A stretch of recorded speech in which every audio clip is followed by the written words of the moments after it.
Muy bien, estamos con el doctor Luciano López en esta mañana de manicomio. He dicho yo cuando empecé el programa, ¿qué es esto? ¿No es cierto? El señor Richard Cisneros ha dicho que él lo están usando y esto es una conspiración para cometer un golpe de Estado donde está metido el presidente del Congreso, y el señor Alarcón ha dicho también que él ha ido 3 veces a Palacio de Gobierno para hacer cualquier cosa menos conspirar en nada. Y ha traído abajo, en parte, todas las imputaciones del señor Alarcón, que se sostienen solamente a hoy en el testimonio de una secretaria despechada que grita al presidente de la República y que la reclama, etc. Como que para vacancia no alcanza, pero, como han dicho varios, lamentablemente nuestra Constitución está tan mal diseñada que los congresistas asumen que basta con el poder de los votos. Pero podríamos decir que si suspenden las elecciones del próximo año, se configura el delito de sedición. Con lo cual la cosa viene un poquito más complicada. Y el señor Richard Swing está hablando de sedición. De eso está hablando. Muy bien, doctor Luciano López, gracias por acompañarnos. Tan claro siempre. Empecemos a explicar lo que usted ha explicado conmigo ya muchas veces, pero hay que volverlo a explicar. ¿Por qué nuestra Constitución tiene este problema de diseño? No hay revocatoria del mandato presidencial ni del mandato parlamentario. Sin embargo, sí se puede revocar el mandato presidencial por la fuerza de los votos. ¿Qué pasó? Contemos, expliquemos cuál es el problema con esta institución de la vacancia.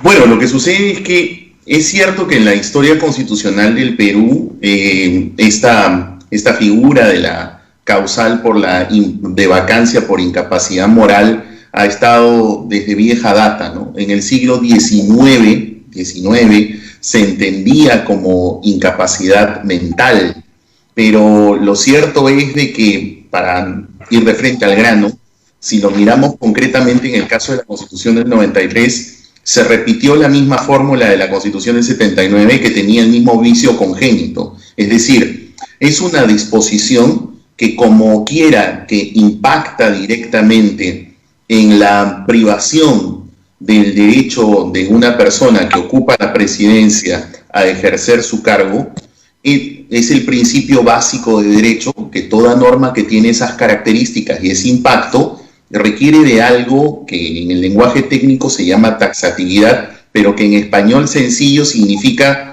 ser explícito, ¿no? Me tienes que decir, oye, donde tú dices incapacidad moral es A, es B, es C, o los que quieras. Pero básicamente en una lista un tanto cerrada, ¿para qué? Para dotar de estabilidad. El problema de esta disposición... A ver, hay que decir una cosa, no tiene sentido que el artículo 117 diga, el presidente solo puede ser acusado en estas circunstancias gravísimas, ¿no? Cierra el Congreso, impide las elecciones. Y en el artículo 113, inciso 2, dice, lo vacas por cualquier cosa. Sí, claro, es una total incongruencia. Pero eso Rosa María, para los a quienes les gusta mucho la Constitución del 79, el problema, la Constitución del 79 tampoco es que sea bueno, al menos para mí, no es la niña de los ojos dorados, precioso. No, nada que ver. La Constitución 79 también tiene una serie de fallas, pero concretamente en este tema, copiar, pegar, o sea, hicieron lo mismo, tiene el mismo problema. La Constitución 79 decía exactamente lo mismo. Claro. Es incongruencia que tú has mencionado, ¿no? Por eso, por ejemplo, en nuestro medio, Abraham García Chávarri, que tiene una tesis muy interesante, que fue su tesis además de magíster de Abraham, sobre la incapacidad moral, él haciendo pues una taxonomía del tema, muy bien especificó de que primero, si se tratase de dotarle de objetividad a algo que es un cajón desastre, porque esa es la verdad, es un cajón desastre, una fórmula de lo más arbitraria, podríamos hacer ciertas distinciones que tú estás mencionando. Por ejemplo, no puedes catalogar como incapacidad moral aquello que puede ser susceptible de una infracción constitucional o de una persecución de delito, porque como tú muy bien has mencionado, y lo dice también Abraham, eso ya está previsto como una situación de inmunidad excepcional que tiene el presidente en el artículo 117 de la Constitución, para tratar de cerrarlo y dotarle de algún tipo de objetividad que ahí sí un tanto, ya no comparto tanto con Abraham, porque para mí yo no le veo objetividad por ningún lado, porque es demasiado gaseoso. Claro, lo que se supone para que la gente entienda la institución, y si se lee técnicamente la Constitución y las demás constituciones anteriores, cuando un presidente, por ejemplo, tenía un accidente y quedaba en coma y nadie sabía cuándo iba a despertar, tenía una incapacidad física permanente o quedaba seriamente dañado. Pero cuando un presidente en el siglo XIX, por ejemplo, se le detectaba una esquizofrenia, ¿no? Hablaba con paredes. Entonces, claro, su actitud física era normal, pero el señor hablaba con las paredes, por Palacio de Gobierno, o sea, no sé qué, incapacidad mental. Esa era la incapacidad moral, que se entiende en el artículo porque está una al lado de la otra, incapacidad física o moral permanente. Exacto. Y tan es complicado el asunto que hay otro artículo donde hay una suspensión temporal. Por ejemplo, van a operar al presidente, ¿no es cierto? Y el presidente va a anestesia, pues, no sé, 24 horas. Asume el vicepresidente, claro, porque está suspendido en el ejercicio, sin salir del territorio nacional, pero está suspendido en el ejercicio. Entonces, eso se entiende con una lógica como la que estoy explicando. Pero si yo entiendo cualquier acto que al Congreso le parezca inmoral, pasarse la luz roja, ¿no? Peñiscar a la señora que pasó, ¿no? Decirle mamita qué rica, listo, vacado. Entonces, cualquier cosa es vacancia. Es que ese es el problema, pues, exactamente. Es lo mismo que yo estaba mencionando, Rosa María.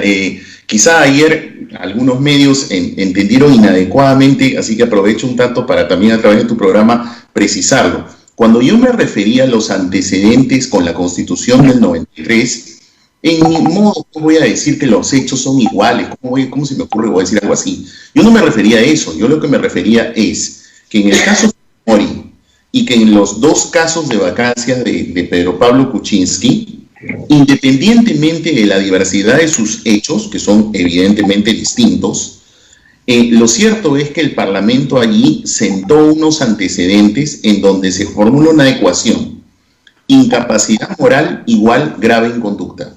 Eso es lo que uno puede detectar de eso. Nada más. ¿Por qué? Por lo que estamos conversando tú y yo ahorita, que la cláusula es demasiado amplia y cabe cualquier cosa. Tiene un problema de diseño. Quizás... Ajá. Pero por eso, Teo, para ver cuáles son las graves inconductas. Renunciar a la presidencia fuera del territorio nacional, fuera del permiso concedido por el Congreso para abandonar el territorio. Bueno, creo que es grave, ¿no? Claro. La segunda, la de Kuczynski, haber asesorado, que además falla, porque ni siquiera la prueban la primera, ¿no? Falla, no triunfa. Y en la segunda, Kuczynski renuncia, no lo vacan, o sea, nunca se llega a aplicar. Nunca se llega a aplicar. En el supuesto negado que se hubiera aplicado, sobre todo la segunda, es porque el presidente de la República tiene una imputación penal grave, que de hecho la tenía grave, por haber sido asesor de una empresa que obtiene un beneficio económico del Estado peruano cuando él era ministro. Claro, lo cierto es que, pese a la particularidad de los hechos que estás describiendo, lo cierto es de que eso lo puedes reducir a una frase: inconducta. O sea, inconducta que pueda tener mayor o menor intensidad, pero inconducta a final de cuentas. Por eso es que lo que yo decía es, esos antecedentes parlamentarios te dan como resultado que, sumado a la amplitud de esta cláusula en la que entra cualquier cosa, lo que sí puedes tener, al menos como por objetivar, para mí igual de manera arbitraria, es que tienes antecedentes con la vigencia de la Constitución del 93, no en el siglo XIX, no en el siglo XX, sino durante los 26 años de vigencia de la Constitución del 93, tienes antecedentes donde se han tramitado vacancias por hechos diversos, con mayor o menor grado de intensidad, que se reducen a inconductas. ¿Eso está bien? No, para mí, por una cuestión de principio, ni para los presidentes pasados, ni para los presentes, ni para el futuro, esa cláusula es adecuada. Tanto así, Rosa María, que hay por lo menos 2 informes, y la gente debe saberlo. Cuando cayó el Fujimorato, el gobierno de Paniagua convocó a una serie de juristas, creo que fueron como 28, si no me falla la memoria, que se llamó Comisión de Estudio de Bases para la Reforma Constitucional, y emitió un informe que responde a una de las preguntas al inicio de esta conversación, que es reformar una serie de deficiencias estructurales que tiene la Constitución del 93. Una de ellas fue esta. Lo que ellos proponían es que se colocase explícitamente esto de la incapacidad mental, o sea, se dijera en blanco y negro, para que tenga sentido este término de lo permanente, ¿no? Y se reguló una causal que igual tampoco me parecía tan perfecta porque es un tanto amplia, que decía conducta indigna del cargo. Pero al menos se había planteado así. Cayó el Fujimorato, se vino luego el retorno a la democracia, pero ninguno de los gobiernos posteriores, pese a que todos hablaron de reforma constitucional, todos los partidos políticos que llegaron a la segunda vuelta, nadie hizo ninguna reforma de nada. Y ahora, recientemente, recuerden la comisión de alto nivel presidida por Fernando Tuesta, también en el informe proponen eliminar la incapacidad moral. Claro, ya estamos en este quinquenio y hemos tenido el desastroso Congreso disuelto y ahora el Congreso que tenemos actualmente, así que hablar de reformas es ilusorio. Pero lo cierto es que esa es la verdad del cuento. Esos son los hechos claros y tangibles sobre el tema. Ahora, vamos al análisis político un ratito. Yo sé que usted es abogado, pero lo voy a llevar un ratito ahí. Vale. ¿Qué hay realmente un espíritu de moralidad en el Congreso? Una preocupación dolorosa, indignada. Lo que hay es un golpe de Estado en marcha, un proceso sedicioso. A ver, se está instrumentalizando una fórmula constitucional que ya dijimos que para mí, y creo que tú coincides en lo mismo, es una fórmula totalmente arbitraria. Definitivamente es una captura del poder. En mi opinión, yo incluso hoy leo una nota de Karen Barbosa, siempre bien detallista, Karen, publicada en El Comercio sobre el contenido de los audios, y definitivamente el material a mí me parece grave, que da como para una investigación. Pero investigación, porque el presidente tiene inmunidad de acusación, pero no tiene inmunidad de investigación. Y para que la gente entienda, la acusación es la maduración de la investigación. Digamos, el primer audio, el segundo no, ni el tercero menos. Ya lo no, claro, solamente para mí el audio donde el presidente participa y que anoche en su mensaje a la nación no lo ha negado. Él ha dicho que sí es su voz, ¿no? Él ha afirmado que sí, es esa conversación. Hay una investigación ya abierta en Fiscalía. Claro. Lo que sí que el contenido del audio, por ejemplo, a mí aquí hay una frase que me hace ruido, no sé a ver cómo tú lo entiendes. Yo lo veo que al menos es sospecha inicial para investigar obstrucción de la justicia. Vizcarra, ya, luego ahí hay dos más. ¿Qué dicen? Morales, ahí hay dos más, que lo asume Miguel Morales porque fue conmigo, y uno entiendo que fue con usted, que Karen lo está asumiendo. Vizcarra, Karen, ya, listo. Y aparte de Karen, o sea, esa frase, por ejemplo, ¿sí? Al menos te da, como para lo que dice la Suprema, una sospecha inicial, como para investigar lo que yo podría ver acá, una concertación para declarar falsamente y que sería obstrucción de la justicia. Pero es una investigación penal. Claro.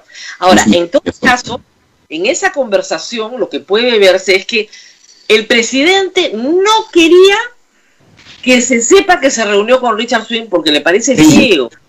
Porque ¿no? Entonces le dice a su asesor, ya, lo recibieron ustedes, ya yo no lo recibí. ¿Esa es una conducta delincuencial? Pero yo te digo una cosa, da sospecha inicial para iniciar una investigación, y además hay un tema, en el contexto en el que estaban, queda claro, al menos yo he leído este muy buen resumen de Karen Barbosa, y lo que veo es de que ya estaba en giro una investigación, tanto en el Parlamento como en la Fiscalía.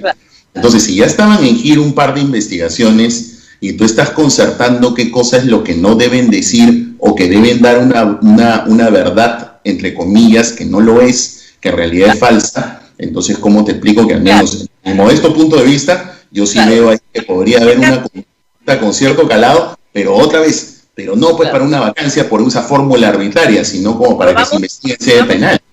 Para que se entienda bien, no es delito reunirse o no reunirse con Richard Swing. Lo que puede ser delito es encubrir cuando te pregunta un fiscal. Claro, exacto. Si el fiscal le pregunta al presidente, el presidente dice, no me reunió, y si se reunió, ahí hay delito. El asunto es que el fiscal no le ha preguntado al presidente. Claro, se supone que tendría que preguntarle, a partir de la divulgación de este audio, porque en la transcripción parte como la que estoy leyendo aquí en estos momentos, da como para que, al menos si yo fuera fiscal, lo primero que le voy a preguntar: ¿usted reconoce esto? ¿Usted dijo esto? Porque usted en el mensaje de la Nación ya dijo que sí reconoce su voz y que se reconoce la conversación. Entonces, ¿por qué estaba usted coordinando para cambiar la versión? Claro, pero desde un punto de vista procesal, el presidente no ha dado ningún testimonio ante la Fiscalía. No, claro, pero por eso te digo, con este contenido, con el contenido de este audio, o sea, la citación, tendrían que hacer esta pregunta. Por eso es que esto revela lo que estoy comentando hace un momento, que son hechos que revisten esta, porque estar coordinando para falsear una declaración cuando hay unas investigaciones en giro, tampoco es que sea poca cosa, pero es un tema, insisto, que tiene que canalizarse por el cauce que ya tiene actualmente, que es una investigación de carácter penal. Pero de allí a usar la fórmula que, vuelvo a repetir, es totalmente impersonalizada, sea este presidente, sea el futuro o sean los anteriores, esa causal está mal diseñada y es arbitrario usarla. Bueno, doctor, ahora, medios de defensa, porque todo el mundo me pregunta. Yo tengo varias ideas, y usted lo escuchó en Canal 4 temprano, creo que tenemos las mismas. El presidente de la República puede hoy día interponer una acción de amparo solicitando una medida cautelar en resguardo de sus derechos personales. ¿Ok? ¿Puede hacer eso? Para mí sí, y creo algo más. Mira, Rosa María, estaba el 8 de julio, o sea, muy recientemente, se ha publicado una sentencia de la Corte Interamericana del famoso caso Gustavo Petro. Gustavo Petro, alcalde de Bogotá, elegido por voto popular, lo inhabilitaron por una decisión administrativa. Si bien es cierto, la decisión es administrativa, pero el razonamiento de la Corte es un razonamiento general y que tiene que ver con lo que estamos hablando ahorita. Allí la Corte dijo que cuando se inhabilita o se priva o se restringe del cargo a una persona que ha sido elegida por voto popular, existen dos vulneraciones. Ojo lo que voy a decir. La vulneración personal de la persona que ocupa el cargo público por elección popular, y ahí tendríamos el amparo que tú estás mencionando, generado por el propio señor Vizcarra. Pero mira lo interesante, dijo la Corte Interamericana que a su vez tiene otra perspectiva, porque el hecho de haber elegido a esta persona para que ocupe ese cargo público también lesiona el derecho de toda la colectividad que lo eligió. Entonces podríamos llegar a la siguiente conclusión: el amparo lo podría presentar o el señor Vizcarra, o podría presentarlo cualquier persona o un grupo de personas alegando que al momento de querer restituirlo se vulnera su derecho a elegir. ¿Sobre la base de qué? Del criterio reciente de la Corte Interamericana del caso Gustavo Petro, y esa podría ser una posible salida, pero vea la variante, no solamente entonces promovida por el señor Vizcarra, sino también por una colectividad, porque podría ser un hecho también interesante que la ciudadanía se movilice de alguna manera, y en la que, al menos de mi particular punto de vista, yo vuelvo a insistir, aquí no se está, o al menos para mí, ¿no? Yo no estoy defendiendo al señor Vizcarra, yo lo que estoy defendiendo, al menos en lo personal, es la institución de la Presidencia de la República, que no se maluse un instrumento muy mal diseñado, porque estos hechos sí merecen investigación en el caso que corresponda, para tener claro las cosas, ¿no? Doctor, todos los que siguen este programa saben que yo he criticado al presidente de la República todos los días, pero como usted, yo también he jurado respetar la Constitución, porque no lo crea el público, a los abogados nos hacen jurar claro. En el grado... Dos veces, en el grado y al asumir la Constitución. Y para mí lo que está haciendo el Congreso es una falta de respeto a la Constitución. No puedo permanecer indiferente frente a un juramento, entonces tengo que decir lo que pienso. Y como usted dice, hay que defender la institución presidencial, sobre todo de un presidente que ya se va. Si ustedes me quieren seguir perpetuar en el poder, pero no, se está yendo, no tiene sentido. Exacto. Ahora, la otra es la demanda competencial, que tiene el atractivo en el Código Procesal de la medida cautelar. El amparo también, ¿no? ¿Perdón? El amparo, pero una vez que se admita a trámite la demanda, no tiene medida cautelar fuera de proceso. Claro, entonces yo sí creo que la competencial tiene ese atractivo de decir, oiga, un momentito. Ahora, claro, lo que puede decir el tribunal es, bueno, ¿cuál es la competencia, ¿no es cierto?, que el legislativo le ha quitado al ejecutivo, no le ha quitado ninguna competencia. Y se podría decir eso, pero también se podría decir, perdón, dejar de ser presidente, ¿no es cierto?, legítimamente elegido para el cargo, es un problema competencial. ¿Qué piensa de ese camino? Porque hay varios caminos. A mí me parece bien. Yo, si me permites, yo lo redondaría de esta manera. El reciente caso de la disolución parlamentaria, en la sentencia del Tribunal Constitucional, una de las cosas que dice ese fallo que creo que pueden servir para este tema, es que el tribunal dice que cuando hay esto que se llama el menoscabo de atribución en castellano, cuando una autoridad no se discute que tenga su competencia, la tiene. En este caso, para que la gente lo entienda, el Congreso no se discute que tiene competencia y única y exclusiva para vacar un presidente. Esa es la competencia que le da la Constitución y esa parte nadie la discute. Lo que se está discutiendo es que al ejercer esta competencia lo hace de tal manera que entonces impacta en el funcionamiento del otro órgano, que en este caso es el Poder Ejecutivo. Ese razonamiento fue el que empleó el Tribunal Constitucional en este caso porque dijo, cuando el presidente ejerce la competencia única y exclusiva que le da la Constitución para disolver el Parlamento, el ejercicio de esa competencia impacta en el funcionamiento del Parlamento.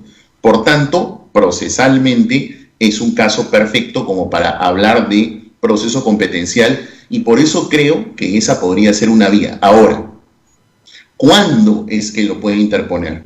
A diferencia del amparo, que el amparo puede ser preventivo o reactivo, en español, preventivo es cuando todavía no se ha producido la declaración de vacancia y puede el presidente hoy o los ciudadanos, como acabamos de comentar, podemos presentar un amparo por amenaza, ¿no?, que sería el caso.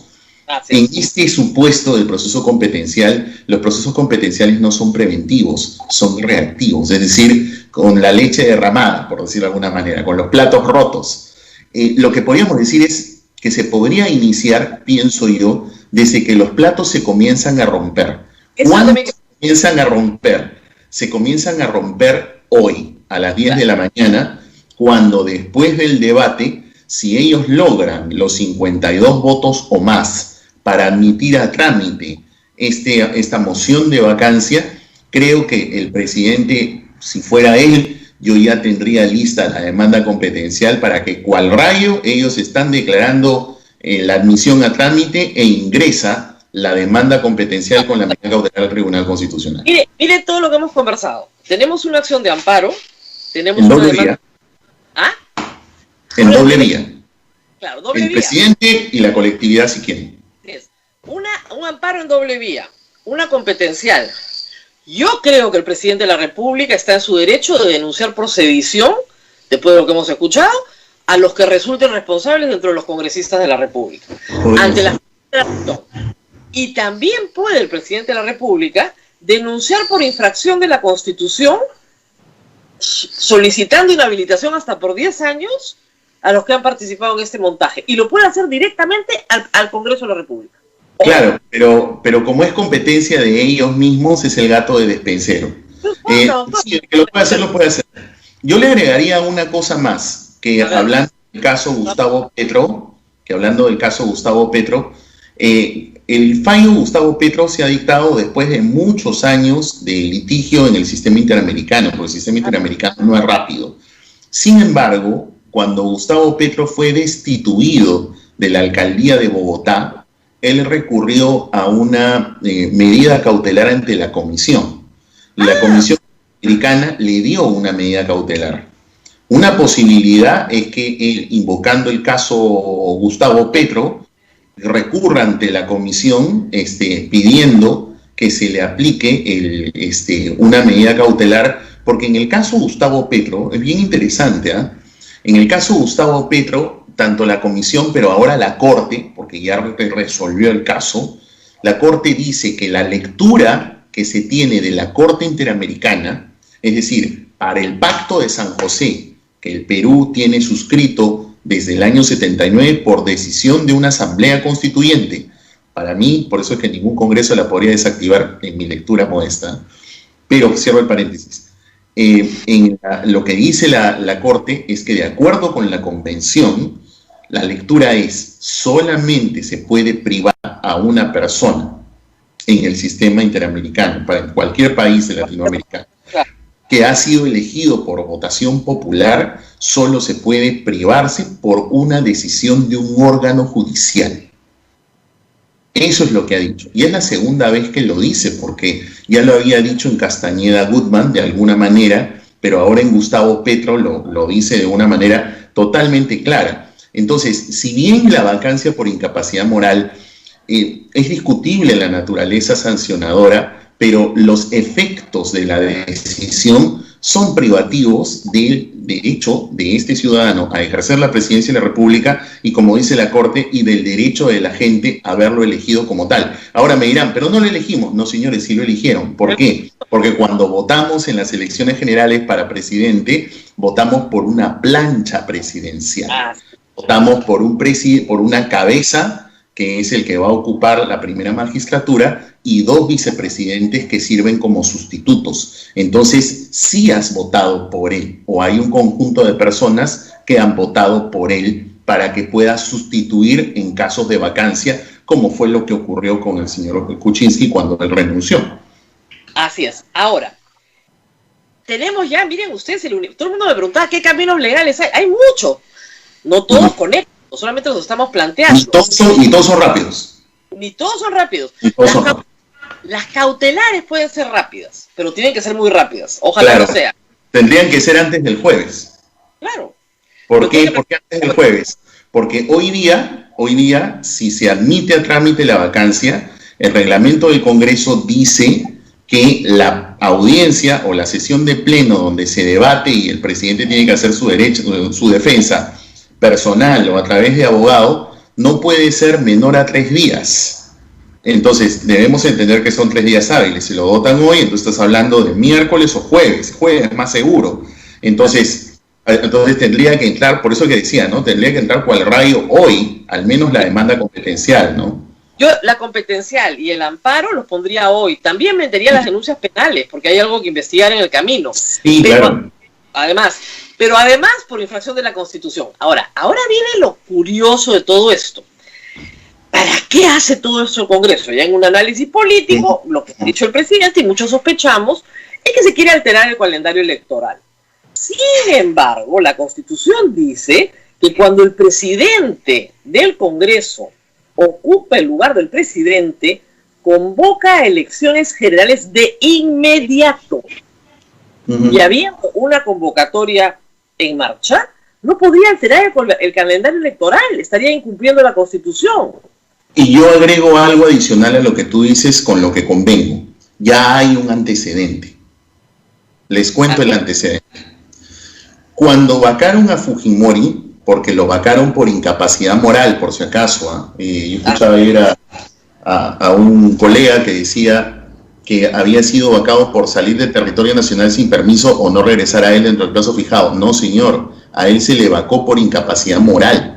Ahí está la resolución legislativa del año 2020 que se lo aprobó de esa manera. Pero, ¿qué cuento? Hagamos historia.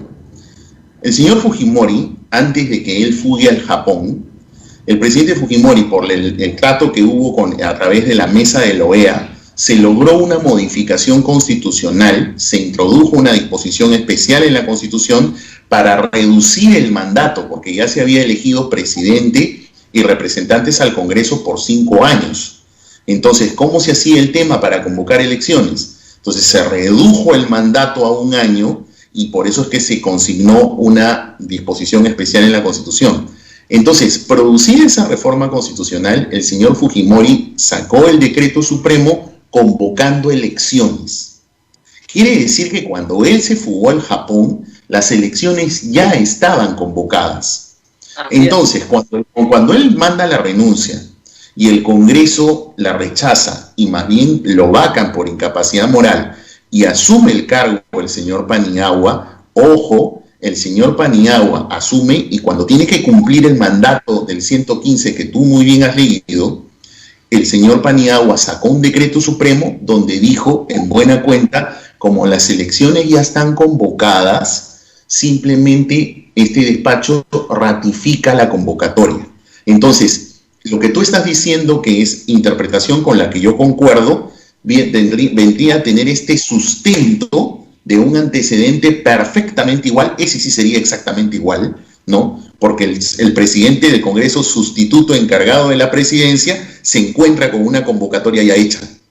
Ahora, el 115 es clarísimo, dice, si el impedimento es permanente, el presidente del Congreso convoca de inmediato elecciones. ¿Qué sucede? Que de repente los congresistas dicen, no, pues hay una pandemia, el país está en una situación muy difícil, circunstancias extraordinarias, la población no puede ir a votar, posterguemos un año. Reforma constitucional, obviamente. Sí, claro, necesitaría una reforma constitucional.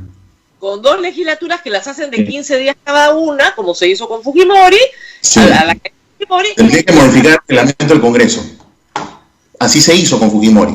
Para que pueda calzar, se modificó la Constitución y se modificó el reglamento del Congreso para que puedan achicar las legislaturas. Claro, ese es el camino legal que se... Pero si se altera el calendario electoral impidiendo las elecciones que estaban mandadas antes en la Constitución, sí, claro, tienes el tipo penal de sedición perfecto. Sí, podría darse. Lo que sí es sería una cosa, pues además, sumamente grave. Es importante también mencionar, porque ayer, por ejemplo, me preguntaban y me decían, ¿qué pasa con el presidente del Congreso si es que eso ocurriría?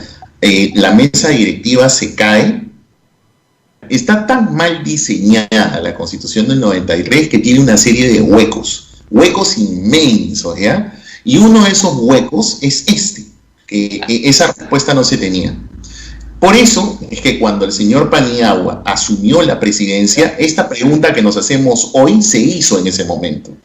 Por eso es que el Parlamento en ese tiempo tuvo que dictar una ley, es la ley 27375, que textualmente dice que cuando el presidente del Congreso asume la encargatura de la presidencia de la República, no se convierte en parte del Ejecutivo, sino que él no vaca en su cargo de presidente del Congreso, ni vaca en su condición de congresista. Entonces, en este escenario, la mesa directiva no se caería, porque otra vez ya existiría este antecedente. El camino ya se habría recorrido en el año 2000, cuando fue la caída del Fujimorato. Claro, es el único caso en la que la Constitución admite que un congresista sea a la vez presidente. Por supuesto.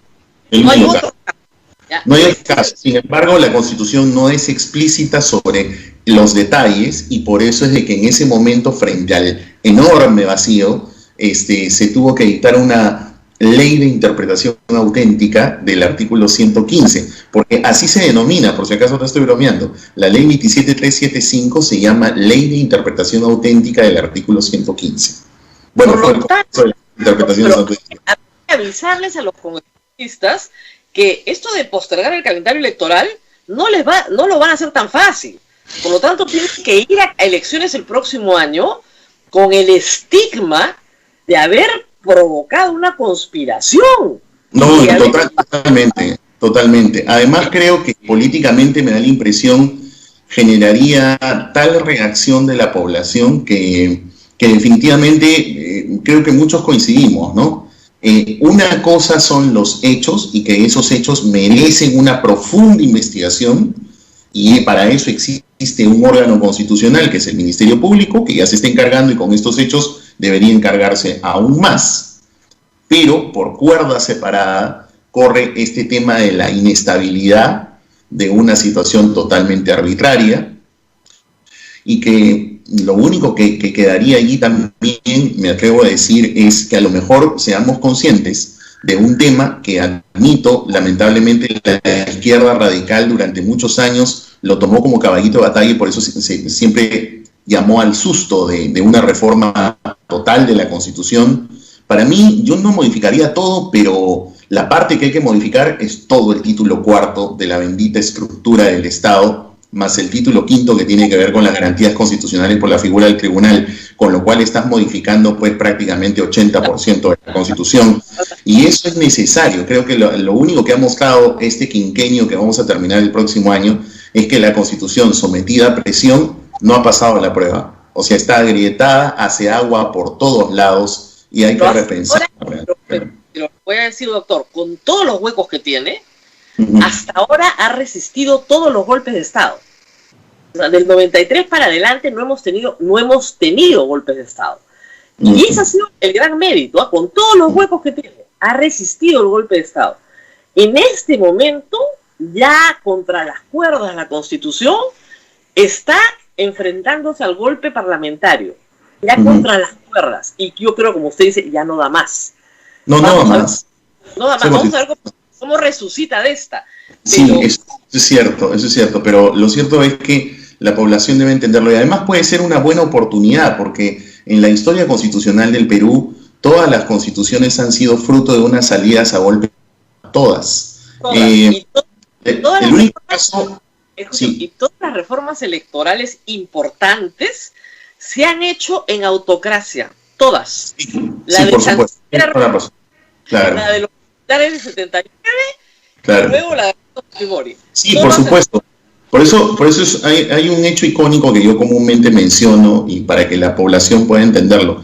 Hay un hecho icónico en Latinoamérica que es el caso de la Constitución de Colombia del 91, porque fue gestada de las entrañas de la sociedad civil y concretamente de unos jóvenes estudiantes universitarios que fueron ellos en un momento, en una época donde no habían celulares ni había internet, que son las facilidades tecnológicas que tenemos en estos tiempos, se movilizaron de tal manera que al momento de ir a votar 6 consultas populares, ellos ingresaron una 7ª papeleta en la que colocaron queremos una asamblea constituyente. Por eso que quizás la Constitución colombiana, con todos los problemas que tiene Colombia, como cualquiera de nuestros países en América Latina, sin embargo tiene una cierta estabilidad, porque es un caso icónico, un caso en donde no se generó una Constitución como salida a un golpe de Estado, sino que provino de las entrañas de la sociedad civil.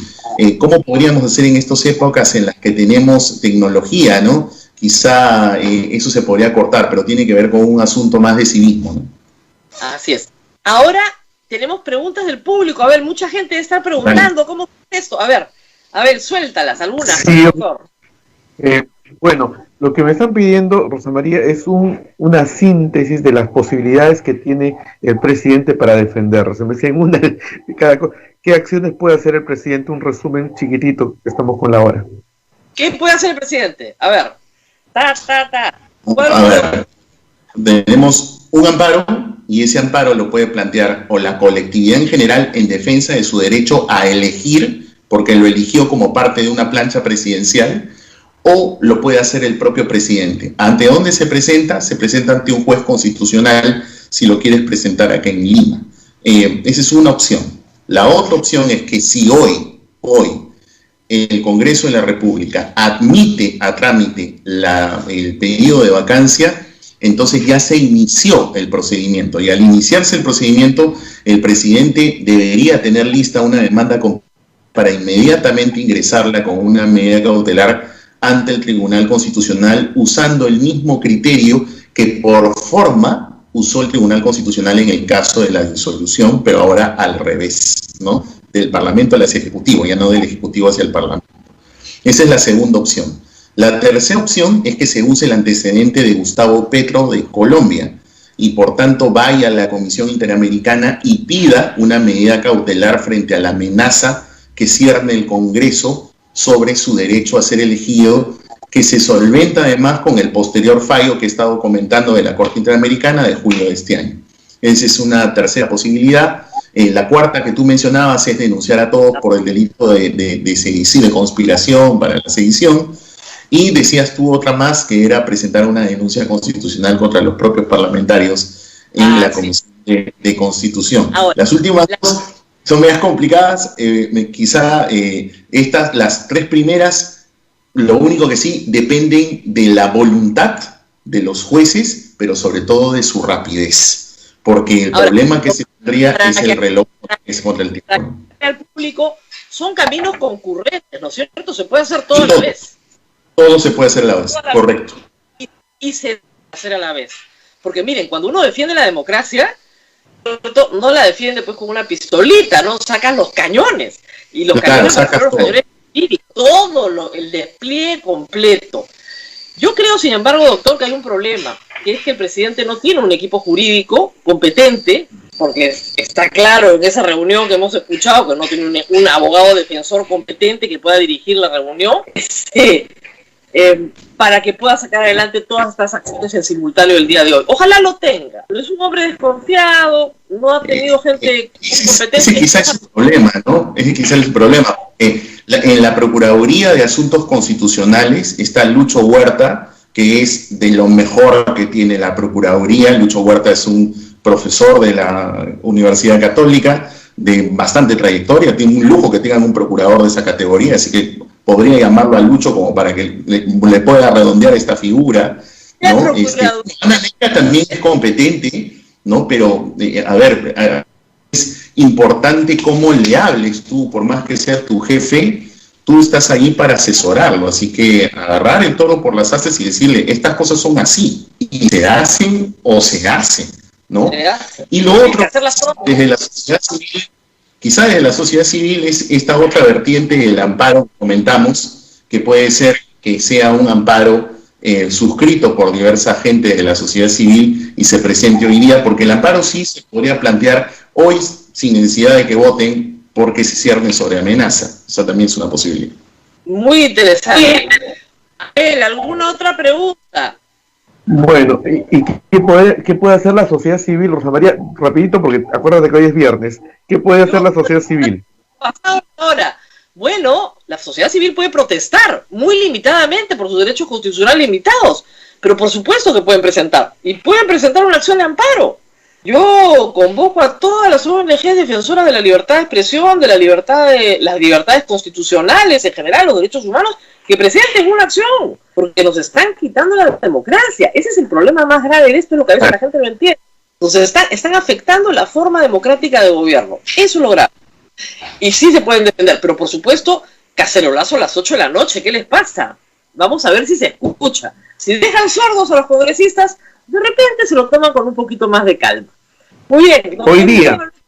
Sí, hoy a las 8 de la noche, lo que me han dicho en las redes, ¿eh? Yo solo repito la idea. Muy bien. Muchísimas gracias, Luciano. No, al contrario. Constitucionalista, por haber estado esta mañana con nosotros aclarando todo esto. Y creo que le hemos hecho la tarea al Ejecutivo, ya le dimos todas las armas legales para defenderse. A chambear. Ok.